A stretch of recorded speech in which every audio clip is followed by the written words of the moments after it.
Donald Trump is about to sit down in the same city within 24 hours of each other with the president of Turkey and a man who used to lead a group linked to al-Qaeda, who now runs an entire country. And according to the President of the United States himself, part of the plan on the table involves asking that former insurgent leader to go fight a war that Israel has already spent months fighting and struggling to win. If that sounds like the plot of a movie nobody would believe, that's because the real story happening in Ankara this week is honestly stranger than most fiction anyone could write. Let's set the scene properly, because the timing and the location here matter enormously. NATO leaders are gathering in Ankara, Turkey, for a summit running July 7th and 8th, and Trump is scheduled to hold a series of high-profile, back-to-back meetings while he's there. On Tuesday, his very first bilateral meeting is with Turkish President Recep Tayyip Erdogan, a man Trump has repeatedly described as a close personal friend.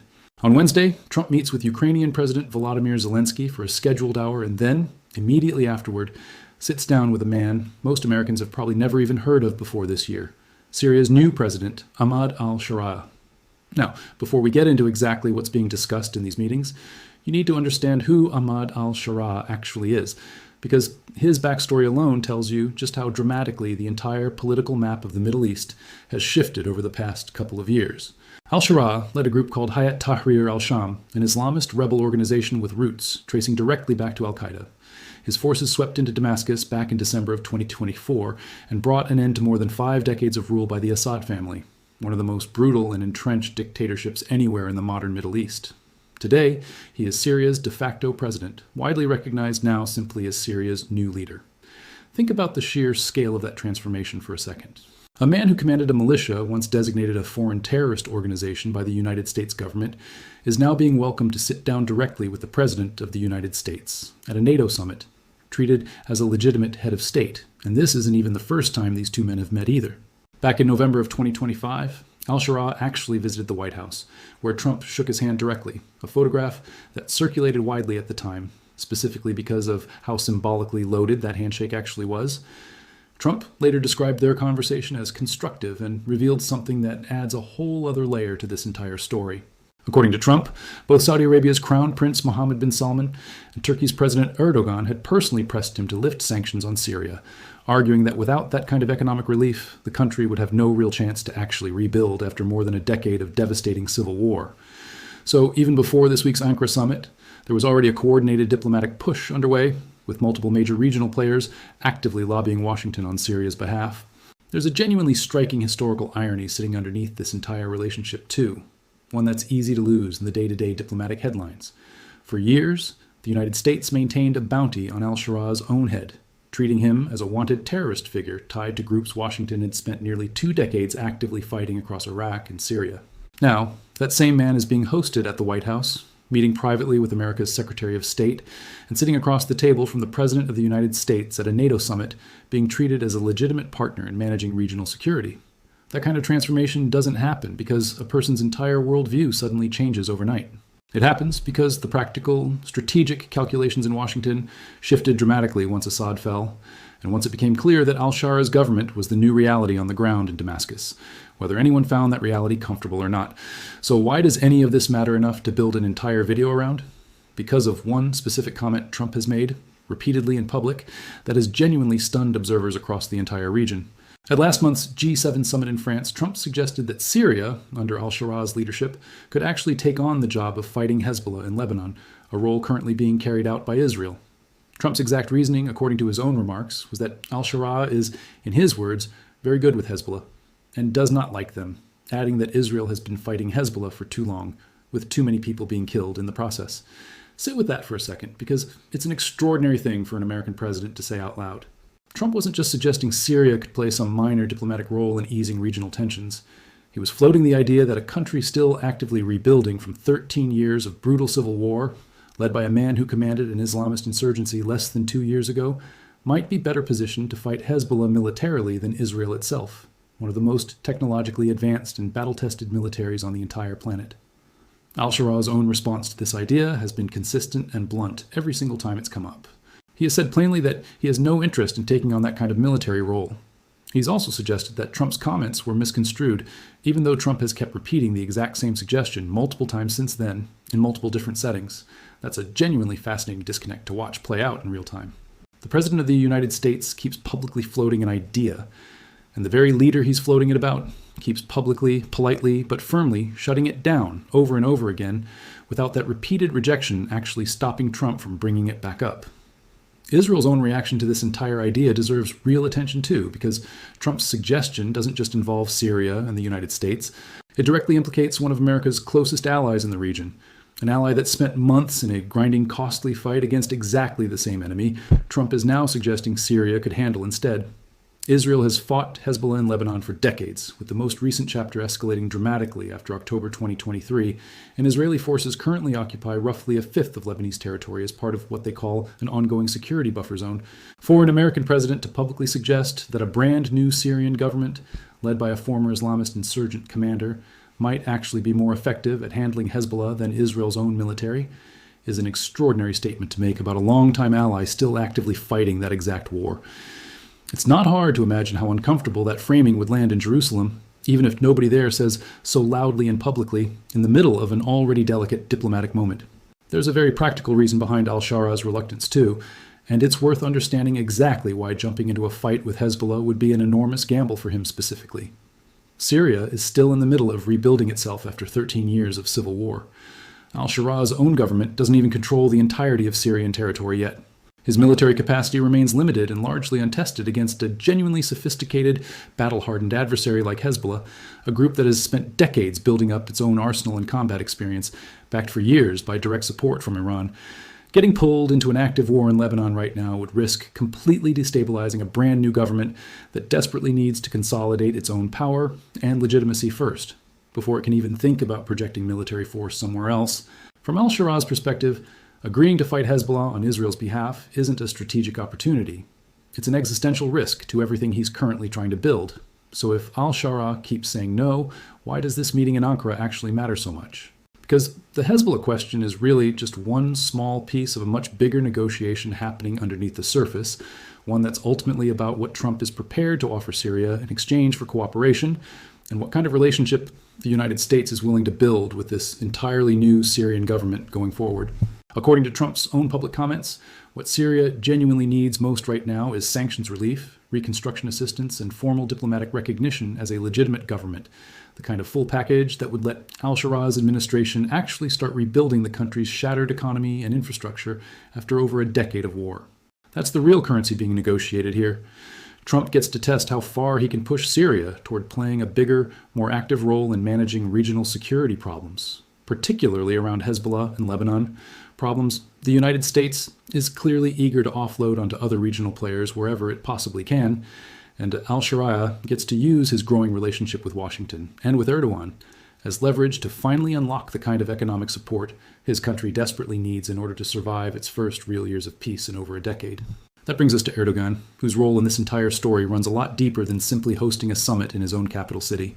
Trump has openly credited Erdogan as the person most responsible for Assad's downfall in the first place, saying directly that he considers Erdogan responsible for what he called the successful fight in ridding Syria of its past leader, even while acknowledging that Erdogan himself doesn't take credit for it publicly.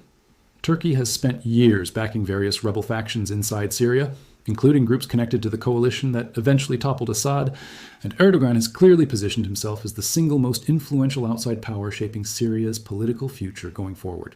When you understand that context, this week's sequence of meetings, Erdogan first, then al-Shara immediately after, starts to look a lot less like a coincidence of scheduling and a lot more like a deliberate diplomatic structure, with Turkey positioned as the essential bridge connecting Washington to Damascus. Erdogan also has his own separate, very specific item he wants resolved during this exact visit, one that has nothing directly to do with Syria at all. Turkey has been locked out of America's F-35 fighter jet program since Trump's first term in office, after Turkey purchased a Russian-made S-400 air defense system, a move that triggered serious concern among American officials that Russia could potentially use that system to gather sensitive data on the F-35's actual capabilities. According to recent reporting, the White House has been actively considering lifting that hold on F-35 sales to Turkey, and Trump himself has expressed hope that a resolution could be reached specifically during his talks with Erdogan this week. According to recent reporting, the White House has been actively considering lifting that hold on F-35 sales to Turkey, and Trump himself has expressed hope that a resolution could be reached specifically during his talks with Erdogan this week. Erdogan, for his part, has made clear he's arriving in Ankara fully prepared to, in his own words, thoroughly discuss the issue. But here's where things get complicated for Turkey too, because Trump hasn't been shy about pushing back on Erdogan over a separate, equally sensitive issue: Turkey's continued purchases of Russian oil, coal, and natural gas.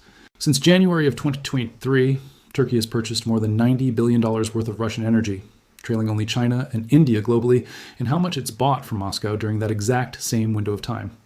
Trump has stated plainly that the best thing Erdogan could actually do, from Washington's perspective, is simply stop buying oil and gas from Russia altogether. So even as these two leaders sit down as self-described close friends, there's a genuine, unresolved economic tension sitting right underneath the surface of their relationship, one tied directly to the biggest ongoing conflict on the entire European continent. And that brings us to the third major storyline running through this exact same Ankara summit, because Trump isn't just meeting with Erdogan and al-Shara this week. He's also sitting down with Ukraine's President Zelensky in a meeting scheduled for the same Wednesday, right before his conversation with al-Shara even begins. Just days before arriving in Turkey on the 4th of July, Trump held separate phone calls with both Zelensky and Russian President Vladimir Putin, telling Putin that the United States would keep pushing for a ceasefire, while telling Zelensky there was, in his words, a real prospect of peace ahead. Russia's war in Ukraine is now entering its fifth full year, with analysts suggesting Russian advances along the front lines have largely stalled, even as Ukraine has escalated its own long-range strikes deep into Russian territory, hitting oil infrastructure near St. Petersburg. Russia responded to that escalation with a massive overnight missile and drone barrage on Kiev just one day before the summit even began, killing civilians and knocking out power and water across multiple districts of the Ukrainian capital. So, when Trump lands in Ankara this week, he's not walking into one isolated diplomatic conversation about Syria. He's walking into a summit where three completely separate, high-stakes conflicts are all colliding at the exact same moment in the exact same city within the span of about 48 hours. Ukraine's grinding war with Russia, Turkey's complicated balancing act between NATO membership and its own deepening relationship with Moscow, and an entirely new Syrian government trying to figure out exactly how much of its own sovereignty and independence it's willing to trade away in exchange for the economic lifeline it desperately needs from Washington. There's a broader strategic framework tying all of this together too, one the Trump administration has started calling, somewhat informally, NATO 3.0. The basic idea behind it is that Europe needs to start taking on a much larger share of its own security responsibilities going forward, freeing up the United States to shift more of its own attention and resources toward other parts of the world. That framework helps explain almost everything happening at this specific summit.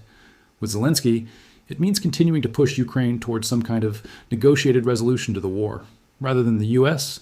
simply continuing to fund an open-ended conflict indefinitely. And with al-Shariah, it reflects a broader Trump administration strategy of trying to use new emerging regional powers, like Syria's brand new government, to help manage complicated security problems, like Hezbollah, that the United States would clearly rather not keep handling entirely on its own or entirely through Israel forever.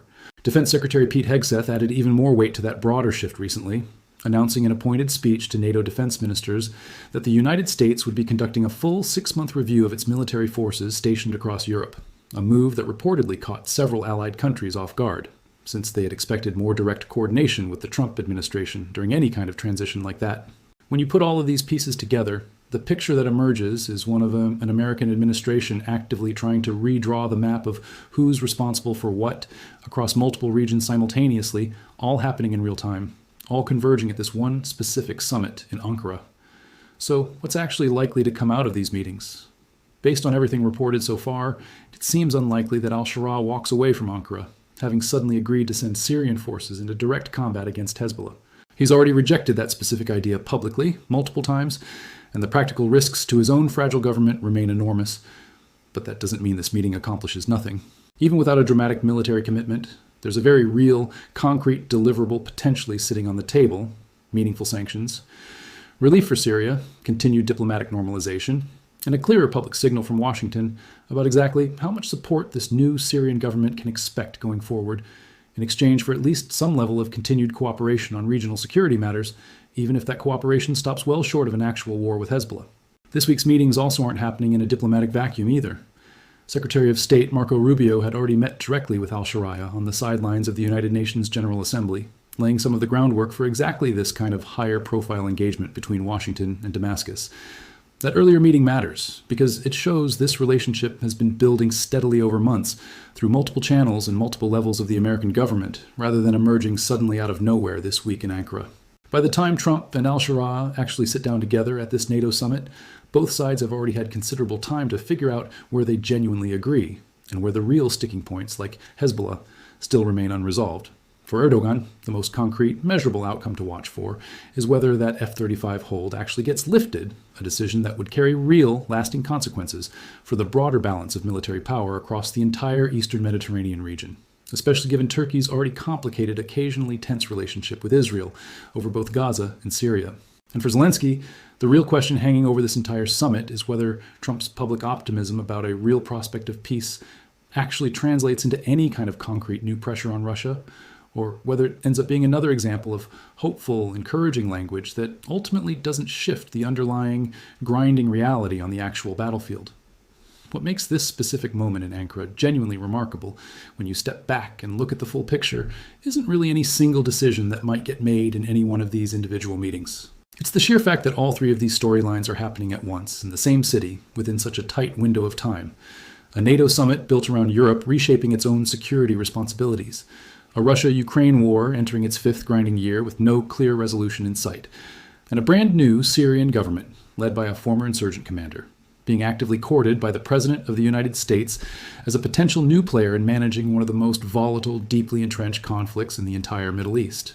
2 years ago, almost none of this would have seemed even remotely plausible. This week, it's simply the scheduled itinerary.